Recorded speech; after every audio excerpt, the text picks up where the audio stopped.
Hi, welcome to BONITA'S Kitchen and thank you for joining us. What I'm going to be making for you today is BakeApple crumbles. And for those of you that's not sure what BakeApples are, they're little small berries that's found in marshland, and they're a peach color. And as we go through this program, I'll explain a little bit about them, how you would preserve them, and then where you can pick them. So right now, let's get started on making our crust. So for the crumble part of our BakeApple crumbles, it's going to be a cup and a half of oats, and a cup and a half of flour, and the flour of your choice, 1 cup of butter, 1 cup of brown sugar. We're going to be using a half a cup of white sugar in our bake apples while we're boiling them to make a sauce, and we're going to be using a little bit of orange zest and some allspice, and that's ginger, cloves, I guess you can use cinnamon, and I guess really whatever spice you would like. So what we'll do first is start sifting our flour into our bowl. Okay, so first we'll sift into our bowl a cup and a half, and I'm using white flour, but if you want to use all wheat, you can, and that's fine. In this, we make all kinds of substitutes if you want to as well with the sugar. If you want to use a sweetener and not white sugar or brown sugar, you can do that as well. We're going to be using a cup and a half of oatmeal. We're going to be using 1 cup of brown sugar and a teaspoonful or a teaspoonful and a half of allspice, and like I said, or you could use just cinnamon. That is entirely up to you. And we're going to be using 1 cup of room temperature butter. Put that right on in. Okay, so pretty much all we're going to do right now is just blend this together. I'm going to use a spoon first, then after I'll use my hand. If you've got a food processor, you could use that as well. It'll certainly be quicker for you. So while I'm just working this through, I'm going to talk a little bit about the BakeApples. On a program that I put on last year, I put on one called Preserving BakeApples, because as you know, this is in, you know, really early in the year for making BakeApple crumbles, but I've had these bottles of BakeApples in my fridge since the later part of August, and I want to use something, make something out of them now, and I've had lots of requests for BakeApple dishes, and it's quite simple to do. So pretty much you just keep mixing this together now with your hand, and until it becomes all combined. So back to the BakeApples again before I put it into my little boiler. When you pick them and clean them, put them into a jar. I'm not going to explain that process today because you can go in and visit that, and I will share the link with this recipe as well for you to do. So for those of you that got fresh BakeApples that time of the year, you got preserved BakeApples or frozen BakeApples, all works for this BakeApple crumble. So what I'm going to do now is set this to the side, the crumble part of our cookies, and I'm going to strain off the BakeApples, and I'll show you what's next. So pretty much all I'm going to do right now is strain the water off these BakeApples. They were picked fresh, peeled, the little stumps taken off it, and then put into a cold water bath and then stored. And again, you can follow that process on BONITA'S Kitchen. So what I'm going to do now is just put this juice to the side, and we're going to put it right into our pot and start to boil it. Okay, so just pour your BakeApples, and this is about 3 to 4 cups of BakeApples I'm using there. And if you don't have that many, you use what you got, and don't worry about that. Like you said, you could lessen the amount of, I guess, filling that you'll use for your crumbles. I'm going to be grating some orange zest in there. Now, for those of you that have worked with baked apples before, or have eaten baked apples, which is also called cloudberries, you could strain it through a sift to get the stones out of it, because there are quite a lot of stones in these. Now, some likes eating them and some don't, so I recommend you use your own discretion on that. I may strain it on this one, depending on the texture of my sauce, but for now I'm just going to grate a nice helping of this orange zest in there and let this start to work down. I'm going to be using a half cup of white sugar in here, and if you can't, for dietary reasons, use white sugar, you could use Splenda or any other sugar substitute, and that will equal to about 12 packages, those little single serving packages, for this half a cup. And I'll also include on my link some conversions so that you'd know if you want to substitute, but probably not substitute the brown sugar, because that makes a nice texture to the crumbles. So you're going to let this boil down now until it starts to thicken. So again, while we're waiting for our baked apples to start to break down and cook and I guess go a little thick, I'm going to grease a square pan and just a little bit of butter in the bottom. And if you got a non-stick pan, well, you don't need to put anything in there. And then we're going to add in some of our crumble mixture at the bottom.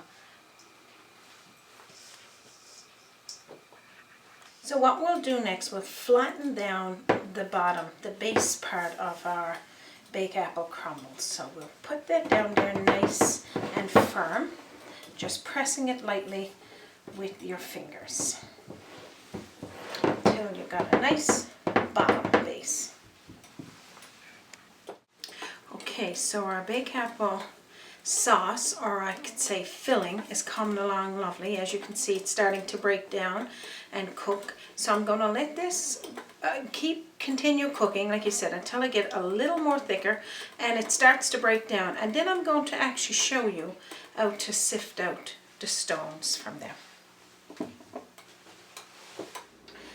Okay, so what we're going to do now, I guess our filling, our sauce, is looking really well. I'm going to take it now and I'm going to pour it out into the strainer with the bowl in under it, and we're going to strain out the stones that's in there.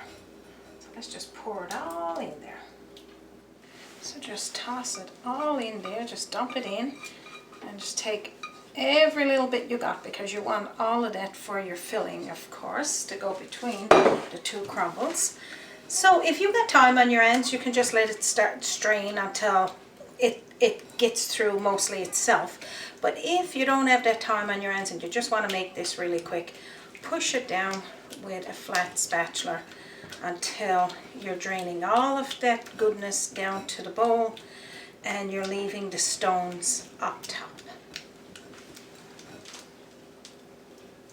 So as you can see, we're getting down to pretty much just the pulp there and the stones of this baked apples. And like you said, patience is everything when you're making, trying to get the stones out of your baked apples. And like you said, letting it strain longer or just pushing it through with your spatula. And then you got this delicious base in under. Okay, so after you finish straining as much as you can off to kind of get rid of the stones, wipe the bottom of your strainer, and then if you got a cheesecloth, put the rest of those stones and the pulp into the cheesecloth. So you might be able to just take that little bit more out of there, and you can actually reuse this pulp, because if you want to, you could make a vinaigrette or put it into another dish. So have it so that it's still straining and put it to the side until you're ready to use it. But of course we don't need it on this BakeApple crumbles today. So now let's get putting these on top of our base. So now you can also remember, if you don't want to take the stones out, you could leave it in there because, like you said, some people don't mind that crunch. I made many of tarts with the stones in there, and you don't even notice it. But for this nice BakeApple crumble, you know, it just gives you that texture. Everything is just nice and soft, and you don't really need that crunch. So just spread this over like that, and that's going to look something like this. Now here comes the last step of this delicious BakeApple crumble. So we're not pressing it down on this one. We're just going to be sprinkling the crumble mixture.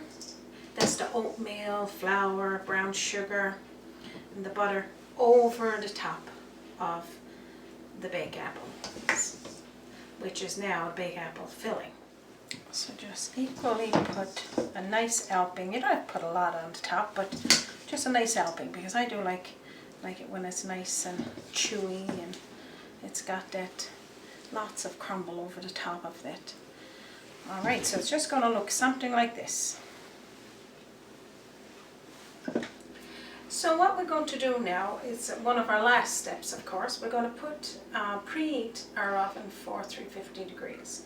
Set the timer on there for 15 minutes first, because pretty much all you need to do now is keep this in there until it starts to get a golden brown, and then it's cooked, because you don't want to overcook it and you don't want to make it hard and chewy. You just want a nice little crumble.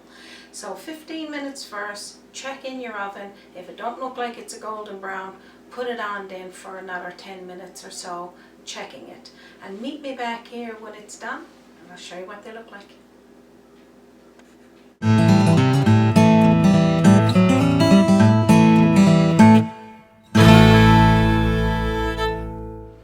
Welcome back to Bonita's Kitchen, and now our BakeApple crumbles are baked. It's a little play on words, but I'm going to let it cool down for just a few minutes here now, and then I'm going to cut you out a nice piece to show you what it looks like. So remember that they were on a 350 degree heat for 15 minutes to start. You put your timer on.